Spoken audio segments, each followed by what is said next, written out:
You're listening to Speaking Sidemount, the podcast where we talk all things sidemount diving, from equipment, skills, techniques, and sidemount diving expeditions to interviews with some of the world's top sidemount divers. Whether you're new to sidemount, been sidemount diving for years, or just want to know more, this is the place for all things sidemount. I'm your host, Steve Davis. Let's get wet.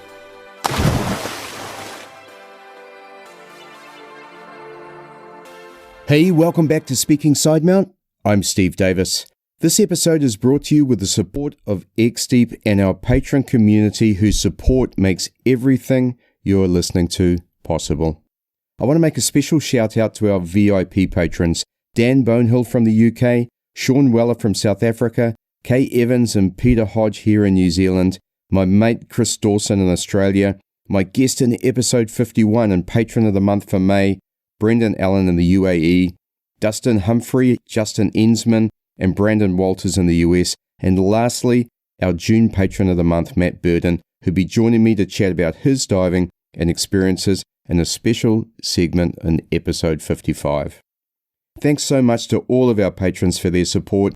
If you'd like to become a patron, please go to www.patreon.com/speakingsidemount. I'll put a link in the podcast notes. And there you'll find all of the information on the support tiers and the awesome extra content and benefits, including premium episodes, bonus videos, live streams, and how you might join me on the show as patron of the month. I hope you check it out. In this episode, I catch up with British cave diver and instructor Robert Thomas.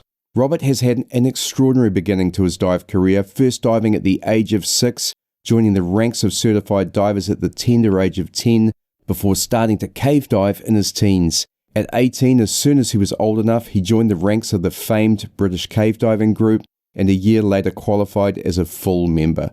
He's now the secretary for the Somerset Section of the CDG, and when he's not diving or teaching diving, he's dry caving in the caves of the UK. Robert has progressed under the expert tutelage of his dad, Michael Thomas, and in Robert's words, has also been passed around to learn and develop with many other great divers and instructors, including my guest in episode 33, cave explorer and shark conservationist, Cristina Zenato. As you'll hear in this episode, there's an old head on those young shoulders, and you can feel and hear the depth of thought and also training that has gone into his diving to date. It was interesting to get Robert's perspective as a young diver and instructor on the state of diving and training and where he sees things going in the future. I also take a moment to ask him about some of his recent videos on British cave diving techniques and how these differ from what you might see in other parts of the world. I also ask him how dry caving helps your cave diving, and we discuss his sidemount setup before reminiscing about our dives in Gozo, Malta. All this and much more in this episode of Speaking Sidemount. And we are recording. Robert, welcome to Speaking Sidemount. Yeah, thank you for having me. I'm looking forward to it. Yeah, thanks very much. It's really awesome to get to know you a little bit. As you know, I interviewed your dad, Michael Thomas, way back in episode 25, and it was actually his suggestion that you and I got together. And I think obviously having a dad that guides you into diving, I'm sure, is a double-edged sword, and I want to ask you more about that a little later. But before I sort of feed into all of that, do you want to tell us a little bit about yourself and how you got into diving? Yeah, I did my first dive out of a little bay in Cornwall when I was about 6 years old. Mum's a dive as well, but Dad obviously dived, so we were there together. It was sort of a little family outing. I remember having a 3-litre pony cylinder, a plastic buddy stab jacket, BCD backplate, and then the cylinder just strapped to that, and a hood that didn't fit. It was about out here on my head. Yeah. But yeah, just sort of went from there really, and did a few dives out of Port Quinn in Cornwall. And then did my open water in Gozo, Malta when I was 10 and went from there really. I'm probably most well known for the cave stuff in England at least anyway, but also absolutely love shipwrecks, big fish, everything about it really. I dive a JJ, so I'm currently working on my Mod 3 at the moment, so that's been part of the lockdown antics, is doing the theory for that, so I have enjoyed that, which is a good thing. Done some deepish stuff, sort of around the 70 to 80 metre mark on both the rebreather and open circuit. So I think it's quite a good thing to have done some deeper open circuit diving before the rebreather comes into it, because if you have to bail out, then you're going to be on open circuit. Exactly. Yeah, I've said that many, many times. So if you're going to go to especially hypoxic trimix levels on a rebreather, then I think you definitely need to have done some sort of open circuit training, at least to normoxic, to have an understanding of what it is to be at depth on open circuit, huh? Absolutely. I don't think you really experienced diving until you've been quite deep on open circuit, because it is quite a funny feeling, all the bubbles just exploding out your mouth, especially with a bit of narcosis as well, which is always fun. But yeah, I'm really looking forward to when this is all over, doing some deeper stuff on the rebreather. Just before lockdown started, we were in France and we did I think it was like 73 meters in the San Sever, and I could have just happily blasted down that tunnel. I didn't have the gas to do it, but I could have happily done it. But yeah, so looking forward to getting into some more deeper stuff and just pushing some limits, I guess, a little bit. Yep.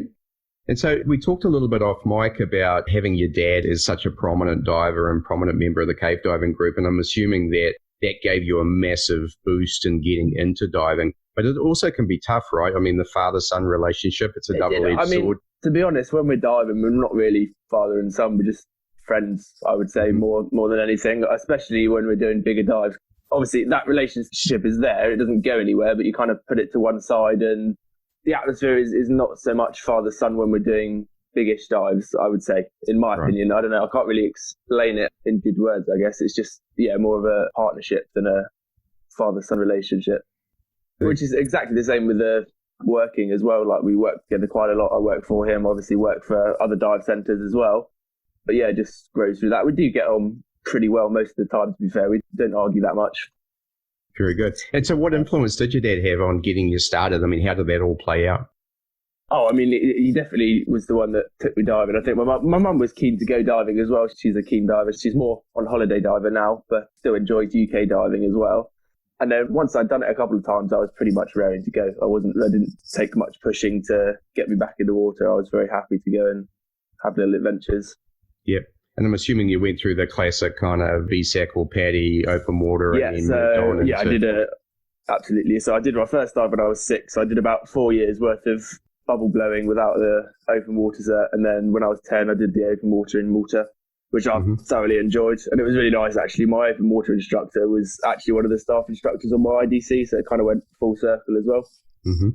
So from that point of view, the journey's been quite nice. Yep. And when did cave diving come into the mix? Well, I've always caved. Like, literally, I've got pictures of me caving from before I could walk. So that's always been a fairly big part of my life. And then I was diving and I was caving. And then as I got older, they just sort of grew together, really. I did my intro to tech when I was 15, which is as young as you can do it, I think. And then it just went from there, and then did a raft of intro diving. I definitely wouldn't recommend rushing any of this stuff as a young diver, for sure. I mean, take it slow. You don't make old bones if you rush these things. Mm-hmm. So build baseline experience would be a top bit of advice there.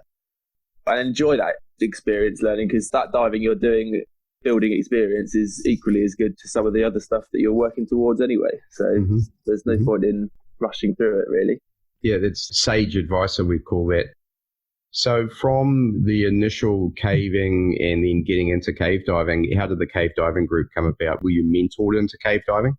No, so I did a TDI course, first of all, with my dad. I've done a lot of training with him, but I've also been handed around to different instructors. I did some diving with Cristina Zenato at intro level as well when we went out to the Bahamas. So did a couple of probably the biggest dives I'd done at the time, which blew my mind, to be fair, because they're still some of the prettiest caves I've dived in, and that was just the intro level. So I'd absolutely love to go back there and do a bit more. So yeah, I think the way she was doing everything and the way my dad would do things were very, very different. And that's the same in any situation. 2 instructors are not going to teach the same course in exactly the same way. So it's great to get as much experience from as many people as possible. That would be another bit of advice on my part. And then the CDG came in much later. So the Wessex Caving Club, where I'm a member of, is sort of the Somerset Section base for the cave diving group. So I've always been aware of cave diving group meetings, so to speak, but that didn't come in until I was much later, because obviously their age restriction is 18, and they're very strict on that, so there's no lenience there. So I joined the cave diving group when I was 18. It was less than a year, I can't remember. I think it was about 9 to 12 months I'd qualified as a full member. But I'd obviously done a fair bit of cave diving before then, working from 15 to 18. So 3 years worth of intro diving. And then, it's just built up. Now I'm quite happy crawling around in squatted little sumps. So life is good. Awesome. And you mentioned before a little bit about caving and joining caving and cave diving, but I see you do climbing as well. And of course, all of those three things go together. I mean, how do you find combining caving, climbing and diving? I think the caving and the climbing, they kind of go hand in hand for sure. The climbing obviously helps with climbing underground, and the caving helps you look at climbing routes and think, what would be an easier way of doing that? So they definitely do tie in very nicely. Diving and caving have less similarities, but obviously when you're going cave diving, it's a good idea to be able to understand the cave passage in the dry and be able to talk about it and learn the things that you learn whilst dry caving, because I can guarantee you if you took a technical diver that never been dry caving, they would learn more about caves than they did on their course, for sure. Yeah, and many of my previous guests have actually talked through that. I remember talking to Natalie Gibb, and that was one of her big recommendations was if you actually did some dry caving, it actually gives you such an insight into the way that caves are developed and the way they go. And then you can actually recognize features in the cave, and that gives you an understanding of how the cave was created, but also the way that the cave passage actually progresses. And that's a big... Yeah, absolutely. It just gives you a good visual representation of how 3D the environment is, especially if you're swimming down it flat, you kind of potentially like blink it into here and don't really work out what's up there. But if you're walking down it, you've got your whole 360 view as well, so I think that's quite a good. You definitely see different things. Whilst if underwater passage was dry and you walked down it, you'd look at it in a very different way as if you were swimming down it. So I think being able to look at it in a way that you're seeing the whole picture is quite important. Yeah, agree completely. So you're the secretary of the Somerset section of the Cave Diving Group. What does that involve? Basically doing all the chores and bits and bobs. It's kind of the job no one really wants, to be honest. It's not bad at all. It's nothing major. It's just the admin side of things more than anything, doing the membership lists, etc., and sorting queries out. But yeah, I think it's definitely been good for me. I'm enjoying doing it. It's not a massive workload. It's just another thing to add to your repertoire, really. Right. And when Michael mentioned that I should talk to you, I think really what he was looking for is for us to discuss diving and to look at it through a young set of eyes. And I think his perspective was something along the lines of, there's too many old bastards driving the narrative, right? And he thought there's some younger thinking should go in there. And definitely from my perspective, I think it's awesome to see young, passionate divers getting into the sport. The world really is your oyster, right? There's so much great technology, so much knowledge, so much training. And if I reflect back on when I started diving in the early 80s, there was really nothing like that around. I mean, you had to find your own way into everything. You didn't have equipment. There weren't computers. There were hardly BCDs. And then training was very, very basic in those days. And of course, knowledge was as well. So things are much, much different. I mean, how do you see diving right now? And just to add on top of that, where do you want to take your diving in the future? Yeah, at the time when you spoke to my dad, there was a definite lull in young divers in the UK anyway. I couldn't think of that many that were there then. They probably were, but I just wasn't aware of them. But now it's definitely picked up. There's definitely a much bigger face of youth in the UK, for sure, at least. And that's not just youth diving, it's youth diving at a fairly high level as well. Twin sets, three breathers, side mount. There's a fair array of different things going on, especially with the increasing popularity of CCR now as well. It's just a cool thing to do, isn't it? At the moment, I'm seeing diving in a very good light. I mean, the industry is, obviously, we're not diving at the minute, but everyone seems to have pulled together quite nicely. There's been loads of positive posts about UK diving. There's obviously still going to be industry politics, but they all seem to kind of be pulling together to try and get through this mess at the minute. And hopefully there'll be some good diving going on once everything gets unlocked down. Yeah. For me personally, I'd like to take my diving a little bit deeper and just explore that sort of 70 to 80 meter range a little bit more, get comfortable there, and then carry on down, be that in caves, wrecks, both really. I want to do as much as possible, but what I'm really pining for is to go back underground at the minute, because I haven't dived for nearly 2 months, so life is getting a bit not wet enough. Yeah, a couple of points there. I think you actually hit the nail on the head there. I think everyone really has pulled together, haven't they? I mean, this pandemic has been so bad. Sure. And all the dystopian movies that you see, we all kill each other and everything goes to shit, right? But it's been quite different from that. There's been a lot of disagreement on what's the right strategy to deal with that and that sort of thing. And there's a lot of misinformation on social media and so on, which is normal. But I think in general, everyone's really pulled together. And I think it's given us a chance to sit back and really think things through and say, this really is important what we're doing here. So everyone is really trying to pull together. There's been so much digital content created too, which I think has been really awesome. I saw some of yours, and I'm going to ask you about that in a little while. But I think it has been super positive, and I think there's a lot of pent-up fury right now that's going to be unleashed on the underwater environment soon, hopefully in a good way. I'm going diving this weekend. I can't wait. I've been playing with my gear all week. So come Saturday, I'm back in the water. So we've finally been released this week. In fact, tomorrow we go down to an alert level, we call it, that is sufficient that we can go diving.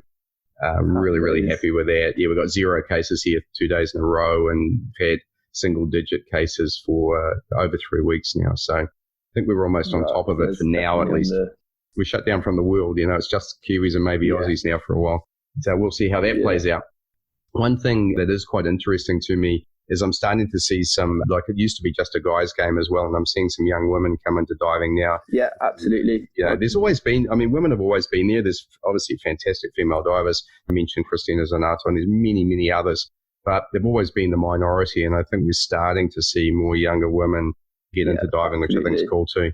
For sure. I can think of a couple of young 20-year-old tech divers that are diving in the UK actively at a high level as well, and there's tons of, even if they're not necessarily technical divers, there's a lot of female instructor level, which is still diving. I enjoy teaching open water as well as tech stuff. It's just a different side to diving, really. So yeah, awesome. Yeah, for sure. There's definitely a increase in both young male and female divers, I would say, especially over the last 12 months. There's been a significant, you just notice them at dive sites, really, which is always the tell.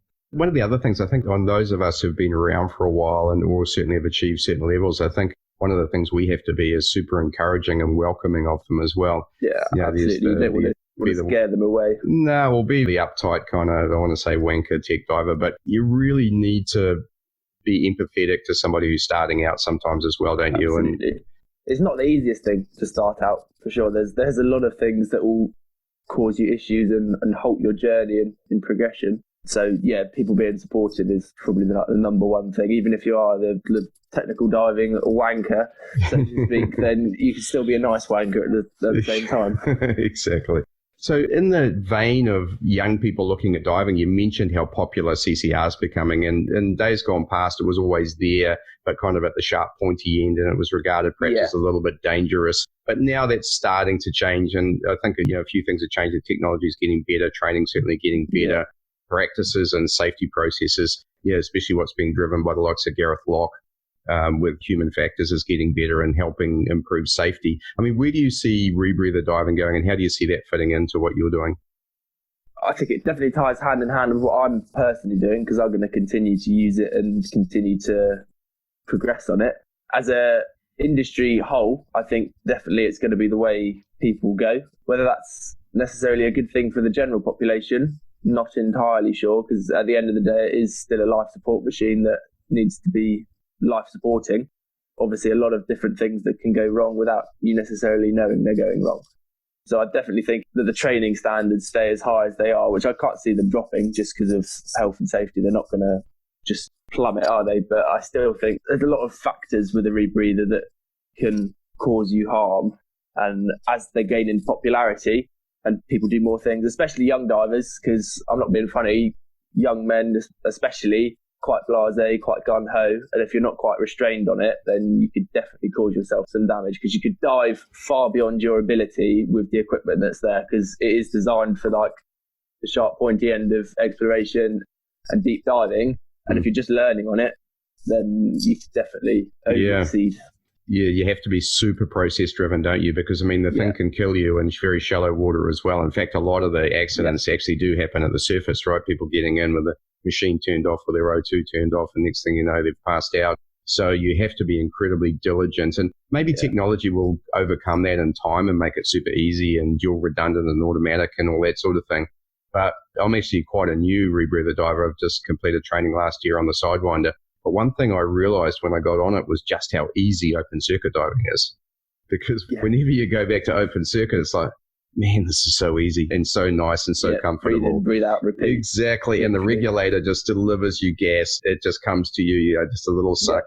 You don't realize that before that, you think it's all kind of challenging, but in reality, it's very, very nice and very comfortable. And the other thing too, of course, is if something goes wrong, it's quite obvious to you that something is wrong and you can do something about it. Whereas rebreathers are somewhat insidious, especially on the PPO2 side. If it gets low, then you don't necessarily know that it's happened unless you've seen it. And if you don't see it, then it can be all over before you really know what happened. So you're right. I think that diligence needs to be there, but who knows what happens in the future, Yeah, absolutely. The one word I'd just use that sums up rebreathers is complacency. You just have no room to be complacent whatsoever. With open circuit, you can get away with not checking your gauge for like 10 minutes or so, whatever.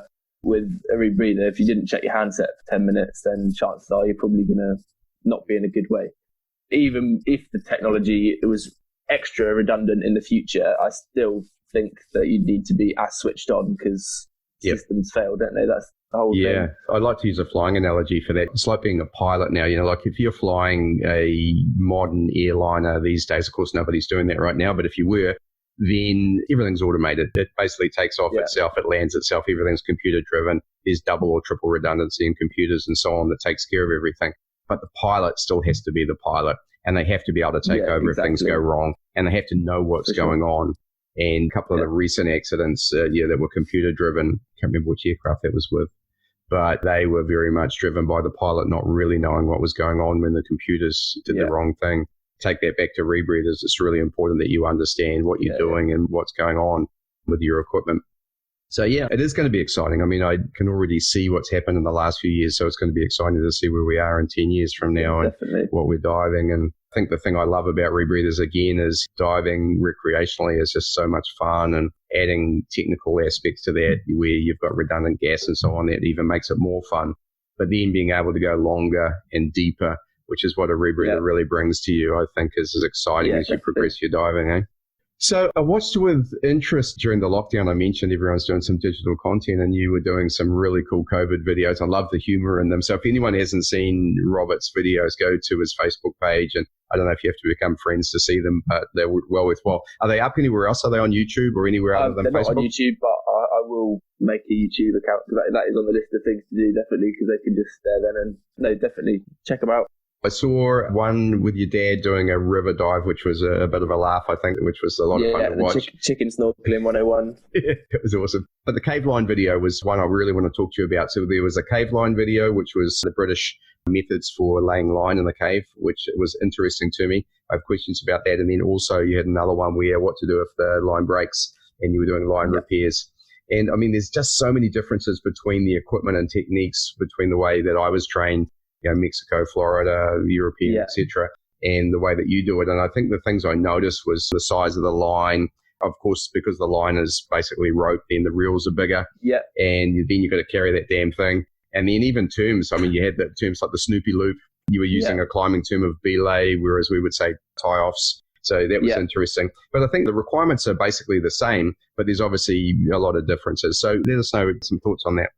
Yeah, when I learned to cave dive, I did it exactly the same as you. So TDI commercial course, which always gets taught on normal 1.5 mil tech line. So when I originally learned to lay line in cavern, that was what I used. My dad's had those reels for probably longer than I've been alive. So they've been in the house and I have seen them from a young age, and all the kit that I've grown up around is just normal, whereas to other people it would be a little bit alien. There's definitely similarities. The fundamental principle of the line laying is exactly the same, is to travel you through a passage or a section of cave. Tech line is generally a temporary line if you're laying it, and obviously the permanent line is still a thin line but is in situ. UK, there's not really any cavern zones because we don't really have any caverns, so it'll be a permanent line from the surface 9 times out of 10, or just inside the entrance. We use the thick line purely because it's easier to feel in cold. Dealing with that tech line in UK style caves is just not feasible. You just cause damage to yourself and get tangled up in it. And it would just be annoying if you had to do that every time, as well as the fact it just wouldn't last in our caves. Our caves are quite high flow, quite often quite small as well. So there's a lot of fairly high levels of wear on the line, which do need repairs, which is one of the reasons I did the video on the line repairs. Snoopy loop is a different type of attachment. Snoopy loops can be used for anything from cylinder bands to line laying to fixing fin straps, anything. They're great. So it's just a rubber loop. All it is, they're like motorbike inner tube tyres, like inner tube for the tyre, literally just cut up with scissors. To get different sizes, you just use different type of inner tubes. So you can use a car one for bigger. Motorcycles work quite nicely for like line laying and stuff. And you can, if you want little ones, cut up bike ones. And then if you want really, really big ones, you can use tractor ones. But I've never used a tractor one before, but that would be a hardcore Snoopy loop. And then climbing terms, so you belay rather than tie off, that's obviously a cave diving group thing or a British thing? Yeah, again, that's just a British thing. Even when we're teaching the TDI courses, the line wraps get called either line wraps or belays. Basically, it's just a different point of connecting yourself to the cave, really, and making sure the line isn't all loose and going to cause you issues. Yeah. But yeah, they work in exactly the same way as the tie off. Yeah, and I think one of the things, I hadn't seen rope in a cave before, and maybe it's a sign of my lack of globally diving, but I dived in Australia and Mount Gambier, and they do use rope there in some sections. Typically, it's in sections where you're going through a restriction or at the beginning of a cave. Yeah, absolutely. And especially if there can be bad visibility. And I remember a couple of places I was thinking, yeah, this is exactly the right line to be here, because you can imagine people going through in poor viz, hanging on to that line. And it's not super cold there. It's 12 to 15 Celsius, but it wouldn't take too much to get a broken line in some of those places.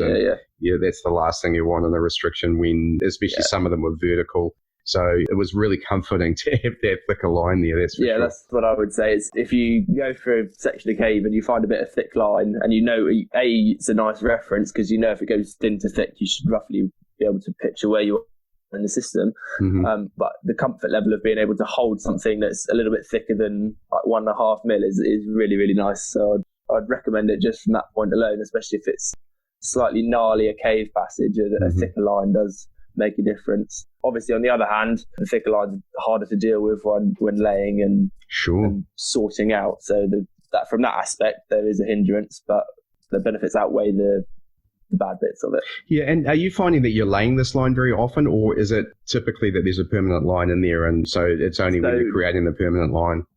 Yeah, I do lay it just for practice, but 9 times out of 10, there's permanent line in pretty much all the caves in the UK. So sometimes the line will need repairing because it hasn't been dyed for a while, but the actual line itself is a fixed line and it doesn't get removed. So, and if it's a well-laid line, it can stay in there for years and be absolutely fine just because of its durability. Yep. Let's say you're at the end of the line and you're exploring, do you carry on with a thick line, or do you start with a thin line? It would be with a thick line as well. So you've got different types of methods for exploring in smaller UK caves. Obviously, those reels are very big. So if the cave is smaller than the reels, those aren't an option. So we'd use different things. There's a smaller version of the same reel that would fit less line on it, obviously. And exploration in the UK is normally done on quite small penetrations at a time. So you'll progressively get further in, especially because the cave that's left to find in the UK is fairly well fought over. So, shall we say. So how does that work out? I mean, there is still active exploration going on. There's digs in Somerset that I've been involved with. You can see new passage that's there. I've got a couple in Wales as well that I need to get back to, but Wales is out of the picture, so not doing that anytime soon. Again, but there's a lot of politics for sure. People get very upset when other people steal their... You're kind of claim jumping, right? Literally. That does happen. For sure, that does happen. Interesting. So we mentioned we're all locked down at the moment, and so I think when we come out of lockdown, the first thing everyone's going to be doing is diving local. So tell us a bit about your local diving. My local diving. So obviously I've got inland dive sites, but they're inland dive sites. They're great for training, but not as exciting as going in the sea or caves. About 1 hour and 40 from me, I've got Swanage and Portland. Well, Portland's a bit further, but Swanage is about 1 hour and 40 from me. So we've had 2 world wars, so we've got an English Channel full of shipwrecks. So that's pretty much where I've cut my teeth in regards to a lot of the diving I did as a young diver, sort of from the ages of 10 to, well, even now. So I cut my teeth in the English Channel just from diving single sets, then progressing to twin sets, then twin sets with stages, and now rebreathers, stages, and it's just going from there really. And I look to get back there as soon as possible because I have missed the sea recently. And then going in slightly more westerly direction, we've got Somerset, which is a big caving area. That's where I've done a lot of my dry caving and also a lot of diving, because obviously Wookey Hole is there. So that's a fairly prestigious one, which is probably one of the more likely ones to be able to get into first. So that will probably be my first dive back after this, to be fair, will be in Wookey. So that'll be a nice treat. And where are you living? Surrey, about 40 miles south of London. Yeah, near Guildford, if you know where that is. Yeah, I wouldn't expect you to. You do I spent a fair bit of time in the UK, so I lived in Plymouth and Portsmouth when I was in the Navy for a year between the two. So I know a little bit, and I've done a fair bit of driving around. Far from, literally between Guildford and Portsmouth, that's where I am. Let's talk a bit about Sidemount diving. This is Speaking Sidemount. So I did a great interview with Chris Jewell last episode, actually, or 2 episodes back by the time this one comes out. And we went through his Sidemount configuration, which is obviously quite different to the way that I dive and the way that I'm used to seeing Sidemount, although I'm becoming more accustomed to this day by day, so trust me. So it was really interesting to understand the why behind the how. You know, this is how he does it, but why does he do it that way? I know within the CDG there are variances depending on the way that you want to do it, and you have the freedom to be able to build your own set the way that you want to do it based on all the mentoring and experience you have. Can you describe to me your Sidemount setup and perhaps how it might differ? So my Sidemount set is fairly fundamentally different to Chris's. I know what setup Chris uses, and mine definitely does have a fair few differences. First of all, it will start with cylinder valves in or out. I assume you dive cylinder valves in. Correct, yes. Correct, yeah. So with mine, most of mine are cylinder valves out, to be honest. So the valves are just facing out. That's no other reason than ease of use, and it's never been an issue for me.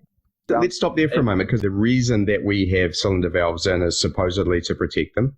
And so that's the thinking about it. Just for everyone listening, that does come at a cost though. And the cost of having cylinder valves in is that stowing the long hose in particular is much more difficult. So the long hose therefore sits on the inside of your body. That can be a positive because supposedly, again, it won't get caught on anything.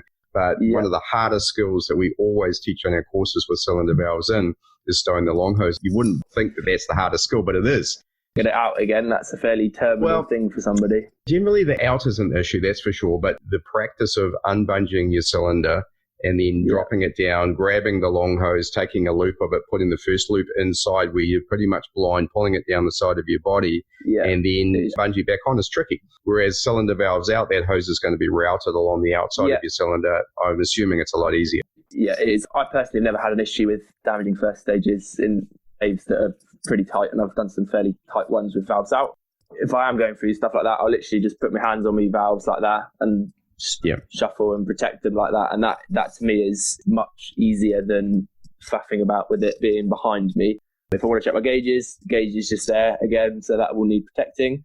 Which way do you route your gauges? Are they up or down? So they're literally just facing down.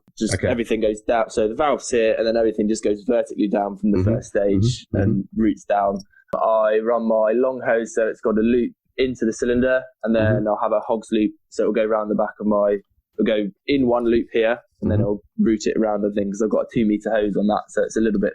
But it'll come from your right side over your right shoulder and around that way. Yeah, so it's a left side entry? Yeah, absolutely. Okay, so that's a bit different again. So mine comes from the right, comes across my chest, and a right side entry. Yeah. That's cool. And then my short hose, so the left-hand post is literally just not a very long one at all, and that just goes from my first stage here up and to my chin there. So it's not around the behind again. No, and again, I didn't originally dive with the long hose up and around. It was normally just stowed in there, but I just found that easier to be able to deal with, and it was just a bit nicer, I thought, because I changed the hose and the hose didn't fit. The connection points were all a bit odd, so that was just how it ended up. But I quite like it like that, so it's good. In regards to harnesses, I've got a Dive Right, the LTZ series one, which I absolutely love. I think it's great. I've taken that to some really quite squalid places, and it's held up brilliantly, so I couldn't recommend that one enough. The only modification I've made on it is the bungees, so I don't have like the metal to metal, the little ring, which you might have seen before. Yes. I've just literally done it like CDG style, so it's got bungee going from the back plate in, but there's a little plastic back plate which I've tied it into, and then it's literally just on a bolt snap, so I can take it off, or I can leave it attached and pull it over the cylinder, or I can take it off and wrap it around the cylinder and clip it back on again. So it's got some variation in regards to how that works, but I've got on quite well with that, and I think it's quite a nice It's a variation on what we would call a continuous. So is there a individual bungee on each side, or is it one continuous? So it's individual bungee on each side, just tied into two plastic plates on the back. I think the original one is a continuous one. It just does pull through. But again, it's just how I've set mine. The reason I've done it on a bolt snap rather than just hard tying it in is so I can disconnect it and clip my fins off to it and have things dangling. And it's all multi-purpose, really. Get as many uses out of one thing as possible.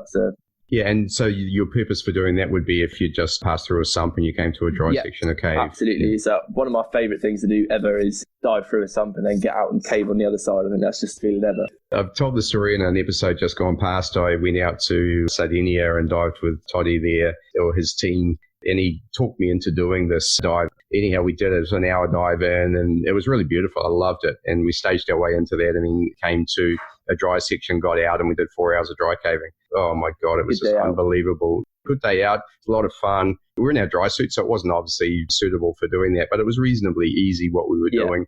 But the formations that we saw and the crystals and so on were just outrageous. It was so nice. That is the one benefit of dry caving, is you get extra nice formations compared to, unless you're in like Mexico, Bahamas, you're not going to, well, you do get nice formations underwater, but nothing compared to what you'll get on the surface. Yeah, well, only if the cave's been dry at some time in the past, right? Yeah, well, exactly, yeah. Yeah, and one thing I noticed was the conspicuous absence of carabiners in the photos I saw of yours. Do you have to hand your card back in if you don't use them, or? I got in trouble recently for putting a lock gate on a stage cylinder. So I definitely use carabiners they get used for everything. I do. Bolt snaps are great, but if you're in a muddy situation, they just stop working. So they're not they're just not suitable at all. Yeah. And you can't use them for anything else. If you've got a nice carabiner on the attachment, you can just, again, multi-purpose. It's more useful, something you can clip through than just a bolt snap that doesn't work with cold hands anyway. I like carabiners. I don't think they're a hindrance at all. No, and certainly not the danger that some people think they are. And of course, if you're climbing or doing anything remotely oriented for that afterwards, then that's what you have to use, right? Yeah, for sure.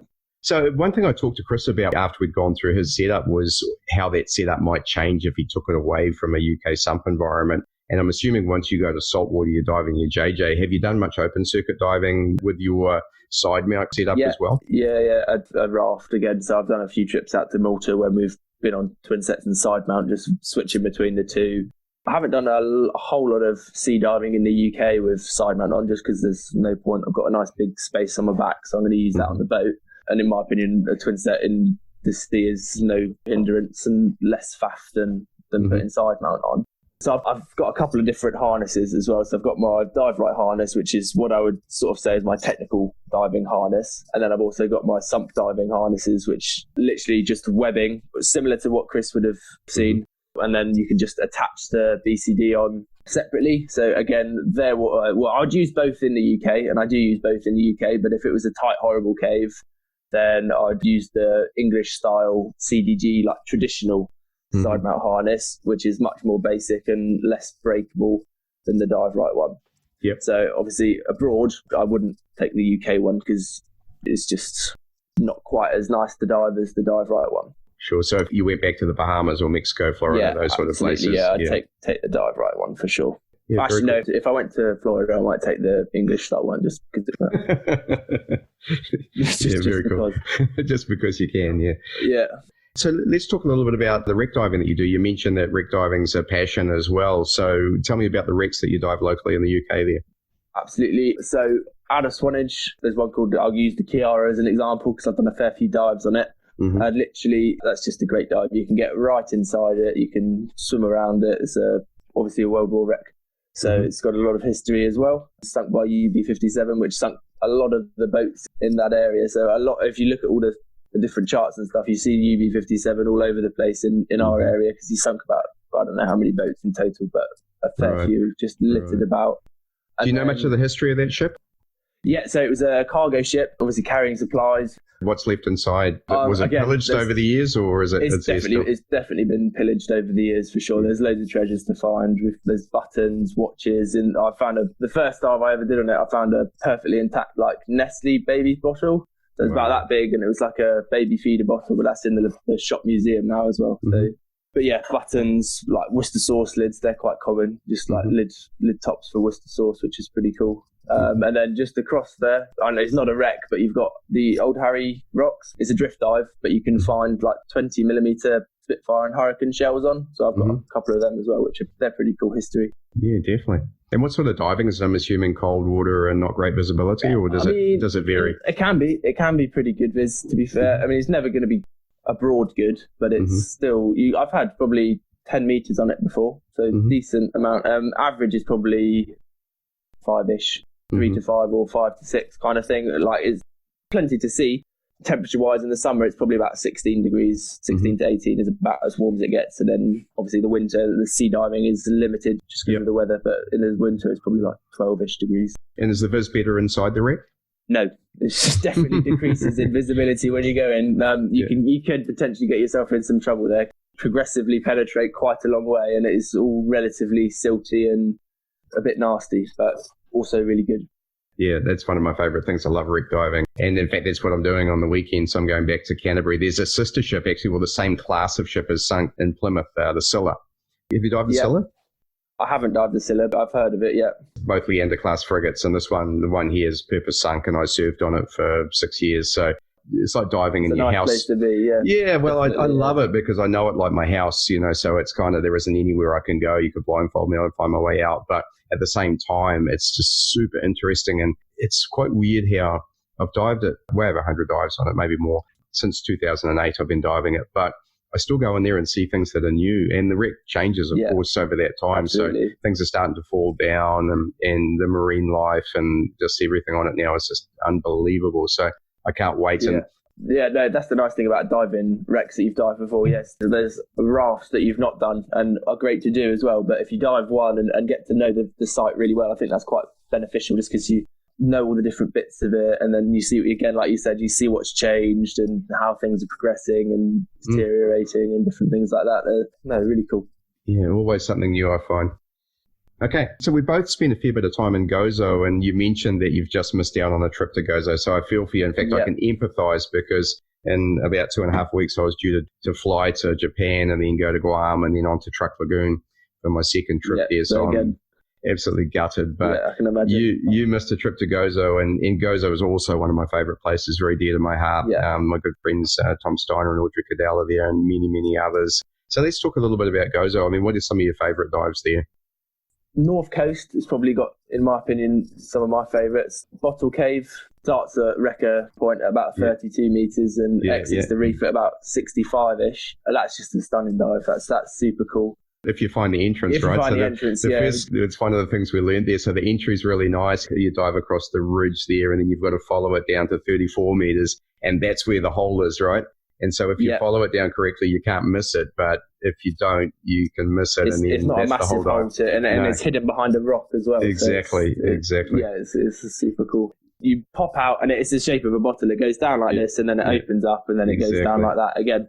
But popped out at the bottom of there, and there's just a massive moray eel just swimming, sticking his head out. And I pretty much nearly swam into him, to be fair.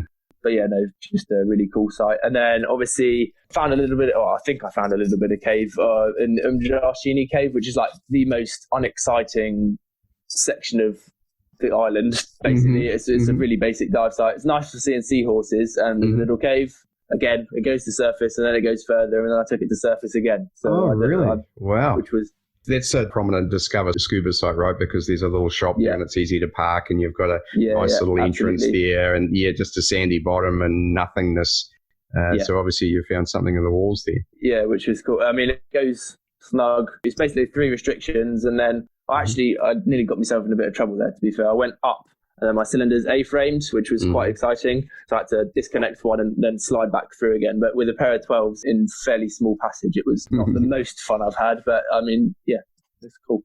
Yep. Again, definitely go back with some smaller ones. Some 7s or something, Yeah, absolutely. Yeah, that sounds like Sidewinder country with 7 litres, actually. That would work really well. Yeah, for sure. And then obviously you've got the middle finger. Have you dived that one? Many times, yeah. Absolutely. That's one of my favourites. I mean, that's an absolutely class dive. You can get 100 metres off the shore, but I don't know many other places you can do a 100-metre shore dive just straight off the bat, especially in a really nice location as well. Yeah. Obviously, I haven't been to 100 metres yet, but that was the site of one of my. Yeah, I've done many. We used to do many 65-ish meter dives there. There's an anchor just off one side of it. Exactly, so yeah, that was cool. Yeah, that was my deepest dive to date. So 79 meters was there. So that was really cool. That was at the end of the last trip we did there. But yeah, that kind of sparked my interest in going deeper for sure. Yeah, it's one of the few places you get a bit of fish life there as well, isn't it? So around the fingers as well. So I've had schools of jacks there.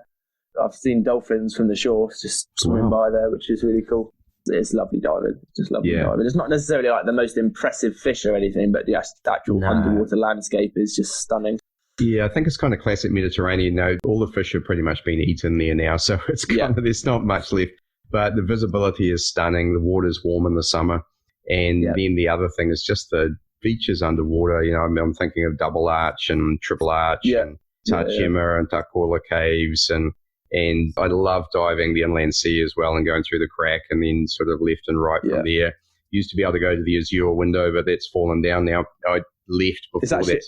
Have you dived it since then? No, I haven't been back. It's a better dive site now. It's a way better dive site. All of the rock that's underwater is like a jungle gym. Like the whole arch there's tons of swim throughs and stuff. It's all settled down now as well. It's been plenty long enough, but yeah, it's a way more impressive dive. Less impressive on the surface, but underwater is definitely cooler. Oh, awesome. Yeah, and then of course you can dive to the blue hole, the little blue hole there, and go into the little cave underneath that as well. So it's usually a nice there and back kind of dive for us. And yeah, absolutely. Yeah, that's a good swim. And then, of course, there's wrecks. The ones that are close to Gozo are kind of purpose sunk. The Kawela and the Camino Land, and actually the one that's upside down. So actually, I like that one. One you're not supposed to go inside, but it's quite interesting. And there's a car that's been dumped beside it as well, which is quite cool to go and have a look at. Yeah. The one that really excites me is not that I've dived it at all, but the Phoenician one that's in 120. I think that's a bucket list dive for sure. I spoke to PJ Prinsloo in the last episode, and he and I spent a bit of time there. I've done a wall dive there. You're not supposed to, actually. I found that out afterwards, but I did a 65-meter wall dive in Schlendi, and we saw a lot of amphora, not complete pots, but broken pieces along the wall there. So I can just imagine what's on that wreck. It sounds amazing. That'd be a great project to be involved with, wouldn't it? Yeah, no, I'd like that. Anyone listening? Cool. Yeah. Well, I mean, as I said, the world's your oyster, my friend. Exactly. I mean, in regards to my diving, I think the 120-meter range definitely excites me at the minute. I don't necessarily feel the need to go much deeper than that at the minute, but I think that's a good goal for now. It's definitely not unachievable. Watching this space, that'd be and I'm not sure whether I'll ever do that. There's a few wrecks in New Zealand, the Periri and the Niagara, and they're in kind of that 120-meter range. A few of my friends are diving them, and I just, at my age, I don't know whether I'm going to get there now. And I'm not super fussed about it either. What I'm really trying to do with myself is wind up the sidewind to get really good on it. I want to take it back into caves, really, is the first thing. Definitely. That is the unit for caves, isn't it? Yeah. But, it can dive deep. It can dive deep too. Yeah. And so you certainly in the 70, 80, 90-meter range, there isn't any great problems. I mean, if you want to go deeper, then you swap out helium in it because it's got small cans. Yeah. And then, the other thing is get the needle valve for it as well. But that's a long way ahead of me first. So I think the first thing for me is to get to normoxic trimix on it, and then also get it into caves. I think there's so much diving to do there. I don't know if I'll go deeper, but we'll see. Yeah, there's a lifetime's worth of diving here in like 65 meters, isn't there? Indeed. Yeah. Tons. And then I was looking forward to taking it to truck was the other thing. So there's some dives there. The San Francisco Maru is an unbelievable dive. And there's another one called the OET, which is a destroyer, which was blown in half, and the two halves of the ship sit about 30, 40 meters apart, facing in opposite directions. Really impressive scooter dive. You take a DPV down and DPV around, waist bottom time swimming. Is there anything that you wanted to go over specifically, or? Yeah, all I'd say is any young divers watching, just by all means, add us on Facebook, add us on Instagram. Happy to answer any questions, even if it's random stuff. I know it's not necessarily the easiest thing to be getting into diving anyway, especially not tech diving. If you're similar age to me, it's not the easiest thing. Yeah, just give us a shout, really. You're instructing as well, so you're teaching with your dad and also privately, or? Yeah, so I'm teaching for myself, teaching for my dad, and dive centres in London. So that's what I've been doing full time for the last year and a bit. So it's been quite nice. Yeah, awesome. It's been good. What courses do you teach? Hopefully, everything from open water, and then I teach Sidemount. I can teach Intro to Tech and DPV. They would be the technical ones. I'm not quite old enough to be able to teach cave yet, but I think I'll write TDI a letter and see if they can sort something out, but I don't think they will. The caves aren't going anywhere, and there'll be plenty of punters in the future for you, I'm sure. Exactly. So awesome. Yeah, no, definitely. No, I was just saying that's what I would like to end up being is cave instructor. Instructing. Yeah, definitely. That's a goal. For sure. And would you see yourself doing that in the UK? Yeah, absolutely. UK, abroad, anywhere. Anywhere there's a cave. Anywhere there's a cave, and nice warm water. Have you dived Cave del Agua in Spain? I haven't been to Spain before, but it's super interesting. It's a nice place. One of the great things about Cave del Agua is it's actually a thermal cave. So there's a volcanic activity around the geothermal, and the water is 28 to 29 Celsius. There's a bit of a thermoclimate, 6 meters, so you sort of stay just under that to do your deco at the end, and I think it goes to 21 or something above that from memory. But even 21 is nice, and then of course 28, 29 is 10 all year round. That's what we've got. Well, and you do it in wetsuit sometime too. Oh right? Yeah, wetsuits is a standard. Yeah, definitely. Obviously we do dive dry suits often as well, but yeah, a lot of the CDG guys, they're pretty much wetsuit through and through. They don't use dry suits that often. I think I would die unless I was working really hard in the cave. I think it would be the end of me. I see you diving Kiwi Pinnacle wetsuits though, so that's a good thing. Yeah, no, honestly, that Pinnacle wetsuit, best wetsuit I've ever owned, for sure. UK diving, caving as well, there's literally just a mixture of being hypothermic and then dying of heat, of cold as well. So the two extremes. So you've got hyper and hypo in it. That's the two. But yeah, that's what happens, especially when you're caving in a wetsuit. I bet, but you go into an environment that not many people get to see, and that's really it, isn't it? Well, mate, it's awesome to meet you, and also awesome to learn a little more about your diving, get your perspectives on diving and where you want to take it. So super excited about that, and Ian, thanks for your time. I really appreciate it, and I hope you get back to diving soon. Yeah, thank you very much. Enjoy dinner. Yeah, thanks a lot. Catch you soon. Cheers. Well, I hope you enjoyed this episode as much as I did making it. It was awesome to meet Robert and get some of his perspectives as a young, up-and-coming diver. The world really is his oyster, and I'm so excited for the future that he's going to have and where he's going to take his diving. If you'd like to become a patron of Speaking Sidemount and support the show, I'd really appreciate that. Check it out at www.patreon.com/speakingsidemount. There you'll find all the information on the different tiers that are available, and also the benefits, including premium episodes, bonus video content, live streams, and yes, you could come on the show and join me on Speaking Sidemount to talk about your diving and experiences, and to ask any questions that you may have about Sidemount diving. All that available to patrons, so please go check it out. Thanks again for listening, and I'll catch you in the next episode. You've been listening to Speaking Sidemount from www.sidemountpros.com. If you like the podcast, please subscribe and consider leaving us a 5-star review. If there's something you'd like us to cover on the show, then let us know via our Facebook page listed in the podcast notes. Thanks again, and we look forward to you joining us on our next episode of Speaking Sidemount.